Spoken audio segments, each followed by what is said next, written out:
Michael Oku, you've had a chance to review the tape. Do you have any comment to make about the finish to your match with Ricky Knight Jr.? Yep, I reviewed the footage and it's clear. It's clear what happened. Mills shoved Ricky Knight off the top rope, and that's what cost him the victory.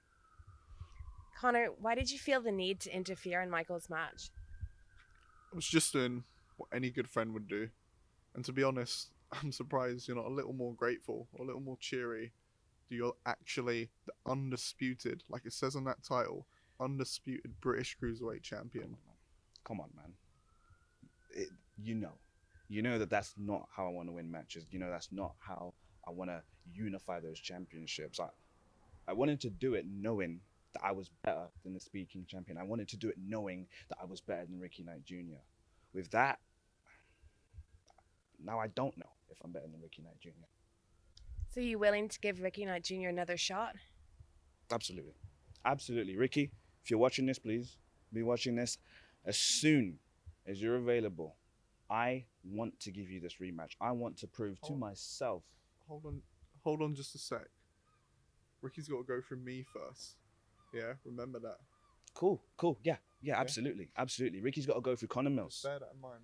And then once that's all said and done, once you guys sort that beef out, let's do this rematch, man. I want to know who really is the better man. Well, thank you, Michael and Connor. Thank you. Michael Oku, he's reviewed the tape. He's a man of his word. He admits that he's wrong. He's willing to give Ricky Knight Jr. another shot. But first, Ricky has to go through Conor Mills.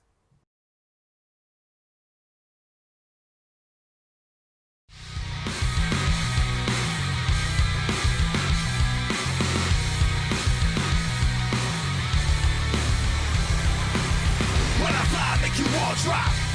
I'm gonna die from the rooftop. I am the last man standing tall. This is a revolution. When I fly, make you all drop. I'm gonna die from the rooftop. I am the last man standing tall. This is a revolution. In these uncertain times, we can find comfort in familiarity. And we're just thankful that our new normal contains a sense of familiarity, because you can rest assured that each and every time you watch Revolution Pro Wrestling, you're going to be witnessing pro wrestling at its best. And tonight is no different. Hello everyone, my name is Andy Quilden and I'd like to welcome you to Epic Encounters 3, as once again I'm joined by my broadcast colleague, Rob Lyers. Rob, thank you for joining us. Andy, you are very welcome. It is your pleasure. And if Epic Encounters 2 was anything to go by, you and me, we're going to have a bloody good time. Well, I'm surprised. We are kind of getting along a little bit, aren't we? And it's not hard to get along when you get to call some great matches. And as I alluded to, we have got some great matches for you here tonight. And none more so, perhaps, than our co-main event, a grudge match between RKJ and Conor Mills. There's so many questions, and tonight we may get some answers. RKJ absolutely fuming at the fact that he was robbed. He feels like he had that unification match in the bag. And Conor Mills, we saw the replays, we saw what happened, that little push. Does Michael Oku have something to do with it? I'm not sure. I know where you stand because you're quite biased, Andy, but me, I think I know the truth. I think Michael Oku set it up. I think it was all a ruse and a plan on his part. Well, that remains to be seen. Michael Oku claims that he wasn't involved in any way, shape or form, and Conor Mills acted on his own. Like I say, that remains to be seen, but tonight RKJ gets an opportunity at revenge against Conor Mills, and this is a young man who's angry. He's very, very angry, and tonight he's going to take up all those weeks of pent-up frustration, and they're coming straight for Conor Mills. Well, I think I said this after the show went off the air. I don't actually blame Conor Mills for what he did, because Conor Mills was doing what any good friend would do. You help a pal out in times of need. But on the same scale, everyone knows I've put RKJ over until the cows are coming up, because the lad is, for me, the future of this whole scene. And I tell you what, I don't know if I'd want to be Conor Mills on the end of a backside kick in, keeping it as polite as humanly possible as he's going to receive. Because RKJ doesn't mess around, we know that. He's going to come out, he's putting in a kick the living daylights out of Conor Mills, but we know Conor Mills super talented, again, full of grit himself. There's a reason they call him True Grit. And Rob, you spoke about the future when you spoke about RKJ, but we can look to our immediate future tonight in our main event of the evening. It's Will Ospreay, it's Kyle Fletcher, the undisputed British Heavyweight Championship on the line. And Rob, it doesn't get any bigger than this, does it? No, it doesn't. And again, I think I've made this pretty clear over the last couple of epic encounters. Will Ospreay, for me, is not at his best. He lost that tag team match. RKJ getting the pin. Kyle Fletcher on the same team. Obviously, Kyle Fletcher massively frustrated that he didn't get the pin. I think he felt like he had a point to prove in that match. And then obviously Will Ospreay at the Epic Encounters 2 went off against his protege Callum Newman. No disrespect to Callum Newman, but he's not quite at the same level as someone like Kyle Fletcher at this point in his career. I'm sure he will be down the line. He's got massive, massive promise and potential. But Kyle Fletcher, for me, has got Ospreay on the ropes today. Ospreay is not at his best, and he is really going to have to pull it out of the bag if he fancies himself. What I'm going to say is 5 long months off for Will Ospreay, and it didn't look like he missed a step, but perhaps he wasn't taking the challenge put in front of him seriously enough. He is hell-bent and determined to prove he's the best wrestler in the world. In his heart of hearts, he believes he's the best wrestler in the world. Tonight's another opportunity for him to prove just that. And I think the makings of a champion is peaking at the right moment. And tonight is Will Ospreay's opportunity to peak when he goes one-on-one with Kyle Fletcher, a very dangerous, determined, and focused challenger. He moved his whole life to the UK for an opportunity like this. Well, Andy, I think we've mentioned it many times. Will Ospreay, of course, he might be not just the best wrestler to ever come out of the UK, but he could potentially be the greatest wrestler in the world today. Today, the challenge is different though. Kyle Fletcher is a totally different animal now to what he was 6 months ago before lockdown, 12 months ago, even 2 years ago. We remember him seeing him coming in as part of Aussie Open, and he wasn't the same man. He's totally different now. Some of the performances he's put on against the likes of Shingo in recent memory, which was one of the best matches Kyle Fletcher's ever had. And I truly believe tonight Kyle Fletcher will put on the performance of a lifetime, because this is, without a doubt, the biggest match of Kyle Fletcher's singles career. It's going to take a performance of a lifetime if he's going to defeat a very game Will Ospreay. And Will Ospreay, he knows he's got a point to prove here tonight, and this is what it's all about. The most prestigious championship in the whole of Europe.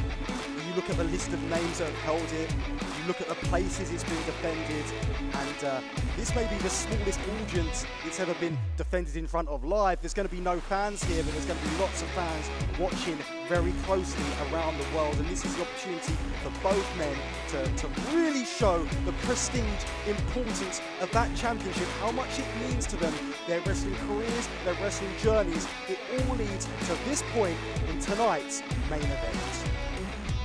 And let's take a look at the rest of the card. JJ Gale goes one-on-one with Robbie X. Massive, massive opportunity for JJ Gale. He already proved against Mark Haskins that he fancies himself as moving up the ranks. And I tell you what, this is another huge, huge opportunity against Robbie X, someone who JJ Gale would like to emulate in terms of in-ring style.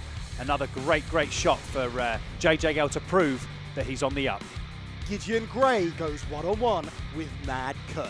Well, Gideon Gray, one of the most underappreciated technical wrestlers within Rev Pro, in my opinion, and in the opinion of many. And Mad Kurt, someone who can hold his own when he's taking things seriously. What side of Mad Kurt will we see tonight?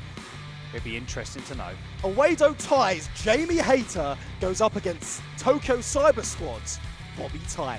Both these women need a win. Which one will walk out with the W?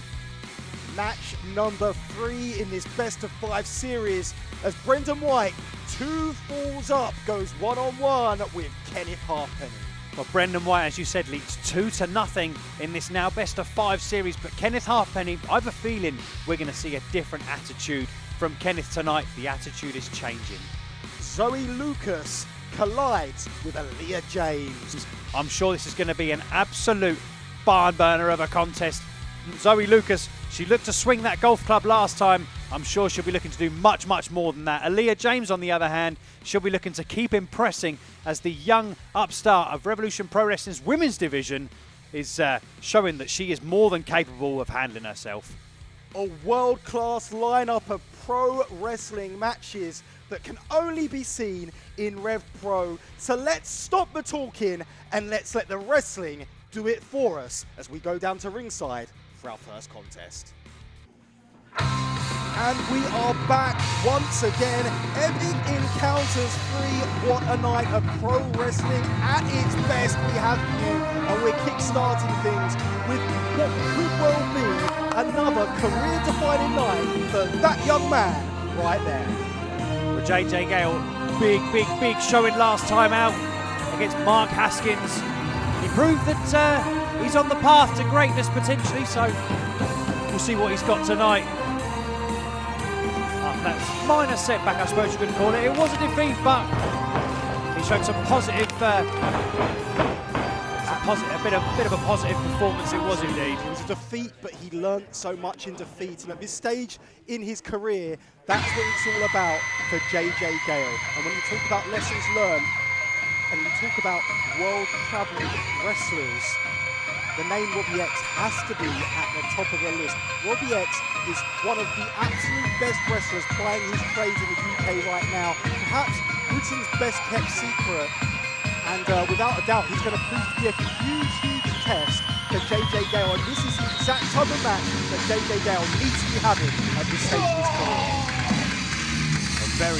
Very similar styles here. Obviously, JJ Gale doesn't have the finesse and the experience that Robbie X does, but I'd put my neck out and say that JJ Gale, Robbie X is someone that he probably looks up to, and the style of wrestling that he probably wants to portray. See Robbie X showing a bit of sportsmanship. It's disgusting.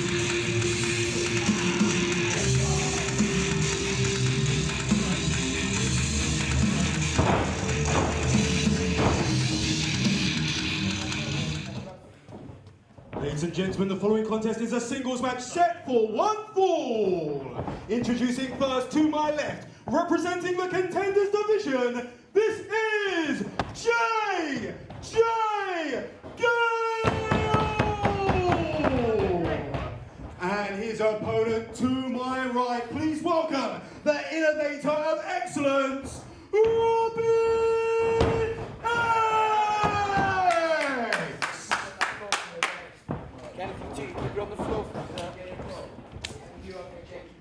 And here we go. Match number 1 of Epic Encounters 3. JJ Gale, another big test against Robbie X. And interestingly enough, Andy, let's hope on the outside there's that sportsmanship stays intact. Kenneth Halfpenny and Brendan White have both stood in the corner over there. Yeah, I heard that when Brendan White offered to corner JJ Gale, Kenneth Halfpenny insisted that he was also there as a member of the Contenders Division. And those two will collide later on tonight. And a real story to that match, the third contest between those two in what has turned into a best of 5 series, but we'll discuss more on that later. And I'm sure we're also going to discuss more on Robbie X's second, Ricky Knight Jr., who's very angry after what transpired just 3 weeks ago at Epic Encounters 2. And RKJ will get his chance at revenge at Connor Mills a little later on tonight. But right now, let's focus on JJ Gale and Robbie X as Robbie X got control early on. JJ Gale there trying to hold a firm base, but Robbie X managing to roll him over. Nice shot. And Robbie X is not the biggest dog in the fight, is he? But he's a great leverage wrestler. And you'll see him often fly around the ring and use that speed to give him the extra momentum he needs for those power maneuvers. You see the way he nips right up there from that shoulder tackle. I'm not sure what that's going to do for JJ Gale's psyche. He's looking for cutter early. Robbie X put the block on, and JJ Gale transitioned into almost a snapmare-like maneuver there. Hangs onto the ropes as JJ Gale rolls through. He's learning, isn't he? Cartwheel, Robbie X there, catches him. He saw that coming. Balancing down to a vertical base, hip toss, drop kick combination straight to the side of JJ Gale's skull, hook of the leg, and just a 2 count on that occasion. And what we saw in that last exchange was a sign of maturity from JJ Gale and a sign of a well-weathered veteran, Robbie X.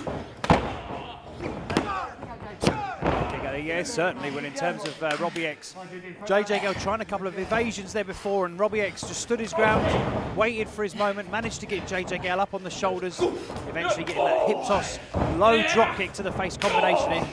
And again, that's the sort of thing that JJ Gale, he needs to take his time, he needs to relax at times. This is big pressure situations for JJ. And that maturity, I'm sure, will come with these sort of matches under his belt as time progresses. Now look at this great move by Robbie X, by lacing that arm with his leg before taking the other arm. And look at the position JJ Gale's in right now. That leaves him open and exposed. And now you see the butcher's hook there, butcher's grip, sorry, applied by Robbie X, just to add that extra pressure, make it harder to break. But JJ Gale tenaciously fighting back to his feet before being taken down by a big chop. And yes, Robbie X is a wrestler. He does stick to the rules. He's very much a sportsman, but that doesn't stop him having that killer instinct inside the ring. He's not going to take it easy on JJ Gale, nor show him any mercy. You see there again, experience he will. I suppose they're the advantages he will take, as he knows that he's not going to let a young upstart like JJ Gale get any sort of catch his breath, any momentum. Look at that, that's what I was talking about, using those ropes for leverage and momentum to increase the damage on those blows. Robbie X gets a 2 count, but thus far, very much in control of this contest, and this contest is going exactly the way he would have strategized and exactly the way he would have wanted it. This is an ideal scenario for Robbie X. JJ Gale, he's struggling. I wonder if he's still feeling the effects after the match he had with Haskins last time out.